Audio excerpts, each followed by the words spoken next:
There's just not enough to go around. And they have waiting lists, very long waiting lists. You just can't afford anything more expensive, so where do you go?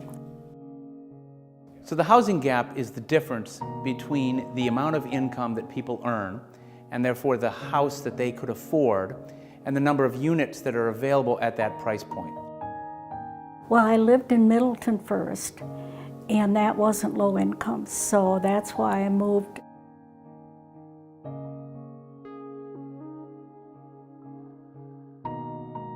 If I was living back where I used to, it would be 3/4 of my Social Security would be for housing. And I wouldn't have enough for food and phone or electric. And it's not like the elderly people that are looking for a home haven't worked through their lives. They're not freeloaders. They have worked, and they just don't have the money now to provide their living. And just look around. When you go to the store or you go out somewhere, look around and see how many elderly there are. It's growing fast, and we got to get ahead of it. Most low-income households are working households, and they don't earn enough to have a decent quality place to live, where they can raise their family and in a safe and stable neighborhood. So we've been together 11 years. I work for Jersey Mike Subs in Middleton.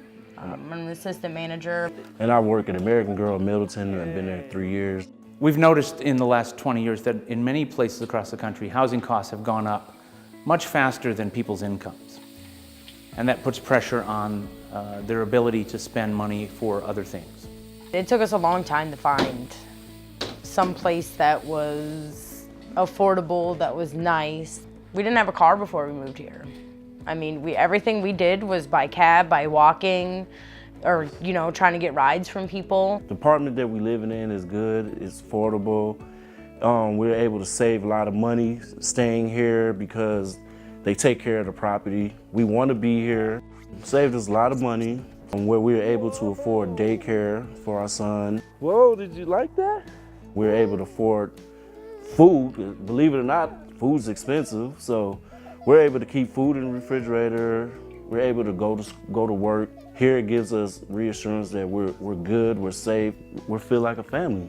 We're really talking not just about making stable housing for families, but it helps to strengthen neighborhoods and strengthen our schools and stabilize our employment base. Having employees that can live closer in to the plant is a big benefit to us. We know there's a gap in the community for affordable housing, so we're working on projects in conjunction with businesses and the city of Sun Prairie to provide affordable workforce housing. So workforce housing is really housing that is priced to meet the needs of the workforce that you have in an area. Tight labor market kind of forces us as a company to look outside of our general area, and it's difficult to recruit employees to want to come to work here at our plant and have to have a 40 to 45 minute to an hour commute. I believe if workforce housing is not available, it increases the turnover rate. For many households who live far away from work, they may feel like they're saving money on their housing, but they're really spending a lot of time and money on gas and on travel. And it means that if their car breaks down, either they have to pay for their car or pay for their rent. So they might lose their job or they might lose their housing. When we have developers building new apartments that are affordable, it creates construction jobs, it creates additional jobs as people spend their money in the community. The City of Middleton had a workforce housing committee that said we want 295 units of affordable housing over a certain time period. Having that roadmap is key for developers to know what the communities want so that they can bring the projects forward that the community is already asking for. I think the economic impact is huge. You know, we took a vacant bowling alley on 2 acres and built a $16 million project. The city recognizes this increase in taxes while at the same time providing units at this huge range of affordability. Meadow Ridge Middleton has 76 out of 95 units that are affordable, ranging in income levels from 30% to 60% of the area median income. You know, we've got units targeted for veterans, we've got units targeted for people that have disabilities and require supportive services. So, you know, these projects really throw a wide, diverse net for a tenant base, which really creates, I think, personally, a better apartment community.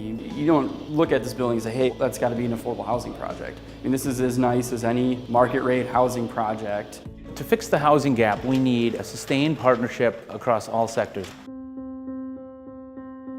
So for employers, that can mean helping their employees to find housing. For cities, it can mean spending money or helping to approve more apartment construction or development of affordable housing. And really for the banking and financial sector, it means financing and funding these projects. And this is the best apartment that we've had. It's like our own private little community where you're getting to know your neighbors so you can actually look out for your neighbors too. I have a sign that says everyone needs a little place to call home. And I think it's so true. We don't ask for a mansion. We just ask for a little place to live.